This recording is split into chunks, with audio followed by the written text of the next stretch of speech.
Which one of these two teams will meet the New York Empire tomorrow night? The Minnesota Wind Chill at 11-2, the Salt Lake Shred at 12-1. We welcome you back to TCO Stadium here in the Twin Cities. Championship weekend Friday night continues.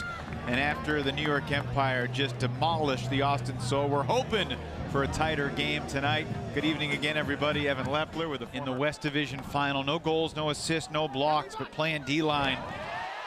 His coaches raved about his effort, but there's a throwaway as Taylor earns possession back for Minnesota. And the opening jitters, just like we saw in the Austin-New York game, continue. Abe Coffin with a blading forehand. That Quinn Snyder backpedaling, tumbling down, falls in for the Wind Chill score. That is a great sign for the Wind Chill. Abe Coffin getting going early is exactly what you want to see. Sean Canole and Jordan Kerr looking big early, seeking Dunabile. Dunabile on the second effort brings it down against Brett Bergmeyer. What a revelation Jace Dunabile has been for this Shred team. I mean, it really feels like he's come on later in the season. Salt Lake enters the night #1 in the league in hold percentage, and the deep shot goes up for Marty Adams. Joel Clutton has size, chasing from behind, and Clutton takes care of it. Because Salt Lake's too good offensively. And it's been a problem for them this season. Open hammer, hangs in the air, but DeClerc able to make the catch and then slicing it through the small space into the hands of Paul Krennic. So it's a good work it, and how aggressive will Ben Feldman be perhaps calling a timeout? He's right next to the sideline official as the huck goes up, looking for Vinoka. Dunabile's there, but Vinoka skies him and shows it off for the Minnesota break. Bevon, that's what he does. And he doesn't care who's matched up on him. He is game to go up in the air and make a play. And maybe just a poor decision on the throw there. Very tight to get that throw where you want it.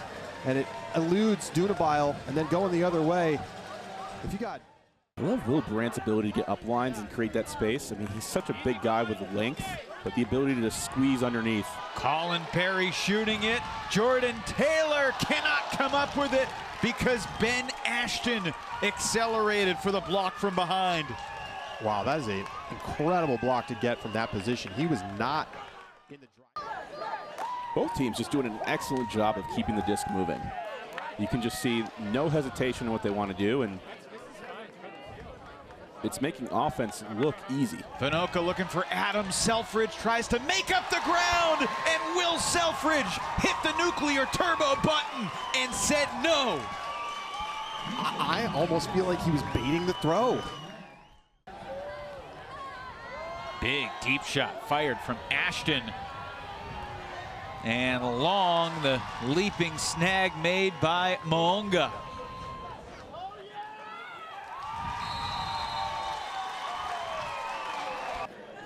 Shred basically have 4 D-lines, of which Lindsley's on one of them. Selfridge on the mark. And Minnesota with its easiest O-line conversion of the night, as Brett Bergmeyer takes care of it. Yeah, super smooth. I love the way he looked downfield right before throwing that hammer, making the defense adjust to him, moving them with their eyes. Lindsley's going deep. Miller lets it roll, but Krennic has the steps. Lindsley tried to go over the top, but Krennic was up to the task. The new generation. Vinoka coming under. Thought Vinoka's skying grab early in the game was a really big moment for this Minnesota team, just to show that they can make that type of athletic play, and they got a chance to make another one. Quinn Snyder going deep, and he wins the foot race against Braden Eberhard, and he's in the end zone for the Chill to tie it up at 8. That throw had to be exactly where it was. Snyder actually slowed down a step as he started that cut, realized the disc was going up, and then just booked it to the end zone. It's a great A little bit impatient trying to get into the end zone. We expect some of those decisions to maybe come from some of the younger players, but not from Lindsley in that situation. And yet it ends as a Jordan Kerr Callahan.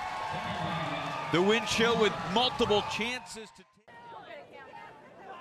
And playing to each other's strengths, playing really great team defense. Big bid from Dunabail comes up empty. Minnesota's in the bottom half of the league in red zone conversion this season. 74.5%. Yeah, certainly the lowest playoff team from a red zone standpoint, but through the foul, contact, and the go-ahead goal. Oh, he's getting the crowd going. He's getting the crowd going. He's up on the big screen. Dylan DeClerc has been an energy guy his entire career. He's got the towel going on the sidelines. What a moment here at TCO Stadium. Like self-inflicted wounds the entirety of this game.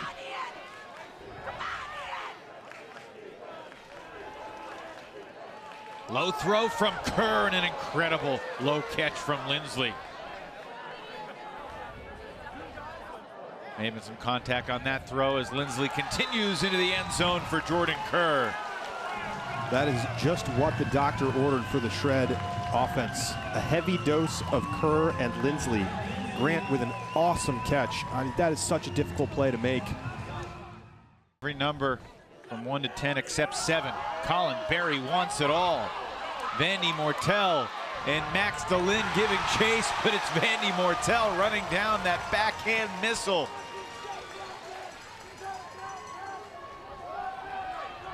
Taylor to the end zone and a layout score from Tristan Vandy Mortel. Deep cutter, Tristan Vandy Mortel releases from the handler space, collects the huck, and then lays out for the score to put Minnesota. Clutton comes with a double team, and I'm not sure that was the right choice because it gave the open reset in the backfield. Brandt, hammer, end zone, got it! Will Brandt.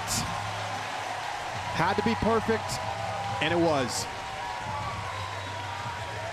Last two possessions, the layout, just picking the disc off the ground, getting the hammer over the top. Minnesota with a hair in their knuckles.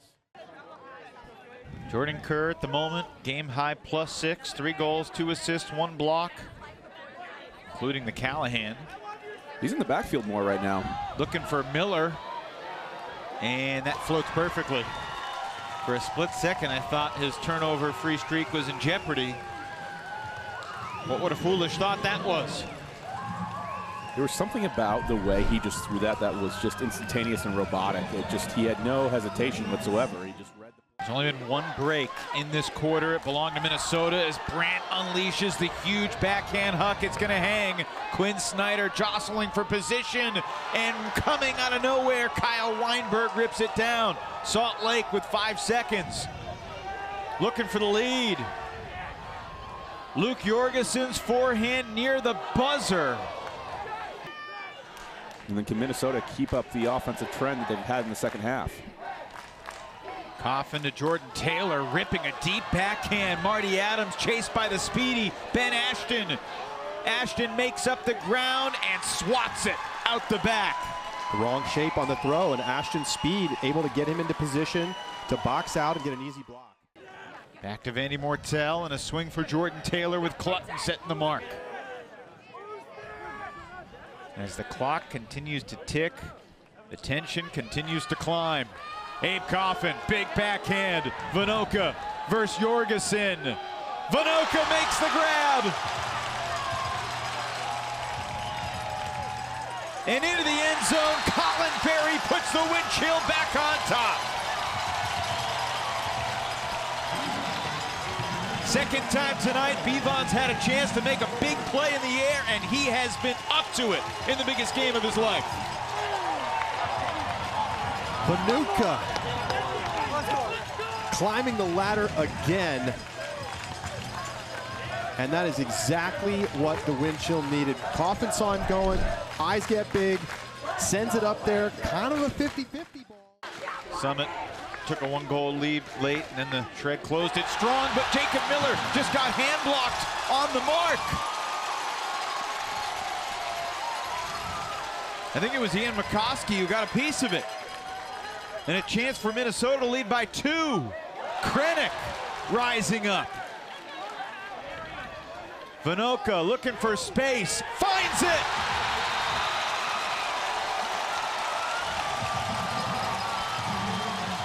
What a moment here in Minnesota.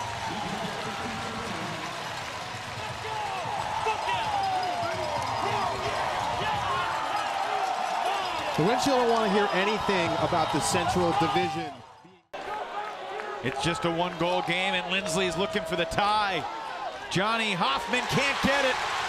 Quinn Snyder there for the block. Yeah, this is great stuff. 5 minutes to go, 1-goal game, great crowd. Colin Berry hucking, Quinn Snyder deep, but it's knocked down again by the Salt Lake defense, and Johnny Hoffman mimics Snyder. Just keeping it moving, going back the other way. Kerr to the end zone for the tying goal. Jace Dunabile has it, despite the insane bid from Noah Hansen, who was millimeters away from horizontal happiness. Tie ball game. Fortunate. Lindsley, of course, the elder statesman on this Salt Lake roster. Oh, nice move. Oh, Jordan Kerr, full extension to maintain possession, flipping it into the end zone for Luke Jorgensen. Salt Lake fans going crazy here in Minnesota. The swings in this. That's a good swing from Will Brandt. We're under 30 seconds. Both teams are out of timeouts. Tied at 16. Brandt shoots it this time. Quinn Snyder, chased by Clutton. Minnesota leads.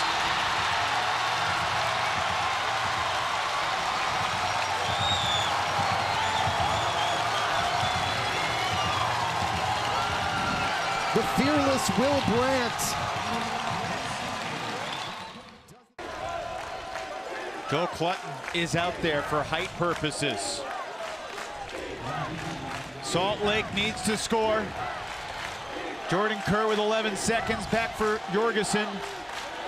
Chad Jorgensen launches a backhand toward the end zone. This is going to be the game. Joe Clutton battling for position. He tips it to the end zone where it's caught by Elijah Jaime at the buzzer to tie the game. Incredible awareness from Clutton, and we've got overtime tonight here in the Twin Cities. Unbelievable. A stunned crowd in complete disbelief. It's a blank slate to begin the OT. Elijah Jaime. And the Shred turn it for Vandy Mortel. Really good switches off of it, gives Salt Lake the advantage. And McKay Jorgensen out there on defense. He was poaching off a Coffin, but into the end zone for the lead. Minnesota back on top again. Mickey Walsh was there for the reset, but Salt Lake has it just a few yards away. Jordan Kerr throws the equalizer, and we're tied again.